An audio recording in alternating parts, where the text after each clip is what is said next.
Aujourd'hui, je vais te raconter la vie des étoiles. À l'œil nu, les étoiles se ressemblent toutes. En réalité, il y en a de toutes les sortes. Des petites, des gigantesques, des moyennes, comme le Soleil par exemple. Leurs couleurs sont différentes. Il y a des naines jaunes, des naines brunes, des naines rouges, des naines blanches, des géantes bleues, des géantes rouges. Mais comment naissent les étoiles ? Tout commence dans un nuage moléculaire. Les nuages sur Terre sont faits de gouttelettes d'eau. Les nuages moléculaires, eux, sont faits de poussière et de gaz de différents éléments. Ils sont opaques. On ne peut pas voir à travers. C'est ici que se regroupent les restes d'étoiles mortes. Certains nuages moléculaires ont autant de matière que 100 000 étoiles. Les éléments sont attirés les uns par les autres par les forces d'attraction.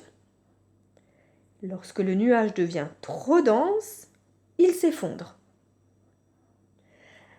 C'est alors qu'un disque se forme et se met à tourner de plus en plus vite.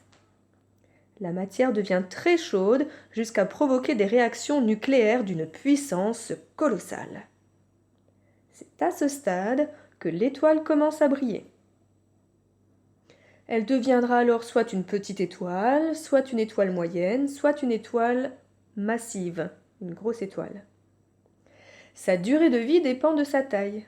Plus elle est grosse, plus elle consomme d'énergie, plus elle meurt rapidement, c'est-à-dire en quelques millions d'années.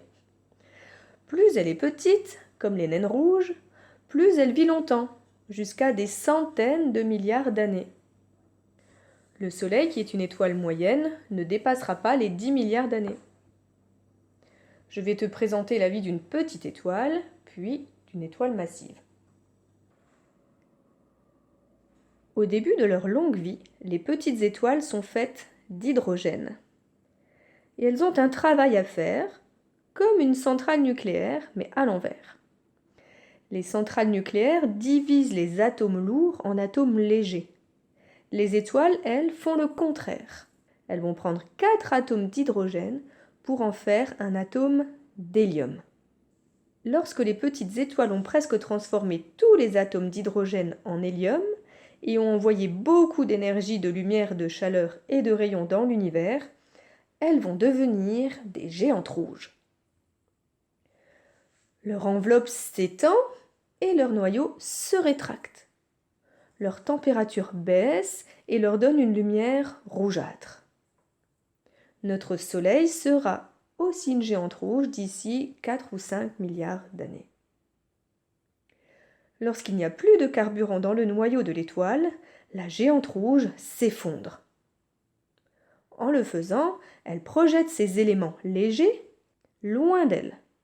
Un brouillard se forme qu'on nomme une nébuleuse planétaire. En son centre se forme une naine blanche. Les naines blanches sont constituées des particules lourdes de la petite étoile morte. Les particules tombent vers le centre de l'étoile et se resserrent sans laisser d'espace entre elles. Sa lumière nous parvient très faiblement, comme une luciole. Il est possible que la naine blanche évolue en naine noire. C'est une hypothèse, car l'univers est trop jeune pour qu'une naine blanche ait eu le temps de se refroidir suffisamment pour se transformer en naine noire, c'est-à-dire une étoile qui n'émet plus du tout de lumière. Voilà, c'était l'évolution des petites étoiles. Je vais te présenter maintenant l'évolution des grandes étoiles, qu'on appelle également des étoiles massives. Il y a les géantes bleues et les géantes rouges. Elles sont au moins 10 fois plus grandes que notre Soleil. Elles sont plus chaudes que les petites étoiles. Comme elles sont plus chaudes, elles travaillent plus vite. C'est pour cela que les grandes étoiles ne vivent pas aussi longtemps que les petites étoiles. Mais tout comme les petites étoiles, elles transforment les particules d'hydrogène en hélium. Et lorsqu'elles ont tout transformé, un nouveau feu s'allume en leur centre. Les atomes d'hélium sont maintenant transformés en carbone et en oxygène, qui se transforment ensuite en silicium, en magnésium et en fer. Après des milliers d'années de vie, ces grandes étoiles massives deviennent des supergéantes rouges. Leur enveloppe s'étend de plus en plus et leur noyau se rétracte. Lorsque les supergéantes rouges n'ont plus de carburant, lorsqu'elles ont transformé tous les éléments en fer, alors elles implosent, elles s'effondrent. On parle alors d'une supernova. Lors d'une supernova se forment tous les éléments qui sont plus lourds que le fer. Par exemple, l'or est un élément lourd et très rare qui s'est formé lors d'une supernova. Un autre exemple, dans la vitamine B12, dont on a besoin pour vivre, se trouve aussi du cobalt. Le cobalt est un métal lourd qui s'est aussi formé lors d'une supernova.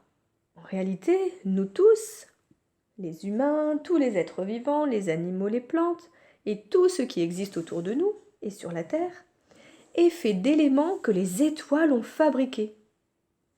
On peut alors dire que nous sommes faits de poussière d'étoiles. Je te montre là tous les éléments connus aujourd'hui qui sont issus des explosions d'étoiles. Après la supernova, l'étoile va pouvoir se transformer en étoile à neutrons, qu'on appelle également pulsar. À la fin de sa vie, dans le noyau de fer de la supergéante rouge, des protons et des électrons se lient entre eux pour former des neutrons. C'est pour cela qu'on appelle ce reste d'étoile une étoile à neutrons. Dans les étoiles à neutrons, les atomes, les particules d'éléments, sont très compressés. Il n'y a plus d'espace entre eux. Imagine une étoile qui était 10 fois plus grosse, 10 fois plus massive que notre Soleil est devenue une étoile à neutrons qui ne mesure plus que 20 km de diamètre, ce qui est très petit, mais qui est très lourde. C'est comme si tu tenais dans ta main un morceau de sucre qui pèse autant qu'une montagne de 1000 mètres de haut. Les étoiles à neutrons tournent très vite et envoient des ondes radio d'une manière pulsée comme un phare, d'où son nom de pulsar. Mais lorsqu'une supergéante rouge avec une masse très importante meurt, alors après la supernova peut se former un trou noir. Les trous noirs sont si lourds, ils ont tellement de masse qu'ils attirent tout ce qui est autour d'eux. Leur force d'attraction est si forte qu'ils aspirent même leur propre lumière. C'est pour cela qu'on ne peut pas les voir. Les trous noirs sont comme des immenses aspirateurs qui aspirent absolument tout ce qui est dans leur environnement. Ils sont les centres des galaxies. Voilà la vie des étoiles. La vie des petites étoiles et la vie des grandes étoiles. On peut récapituler. La petite étoile va se transformer en géante rouge, puis en nébuleuse planétaire, pour devenir après une naine blanche et certainement une naine noire. Les grandes étoiles massives vont se transformer en supergéantes rouges. Elles vont imploser, ce qu'on appelle une supernova, et se transformer soit en étoile à neutrons, qui s'appelle également pulsar, soit en trou noir. Et voilà, c'était la vie des étoiles.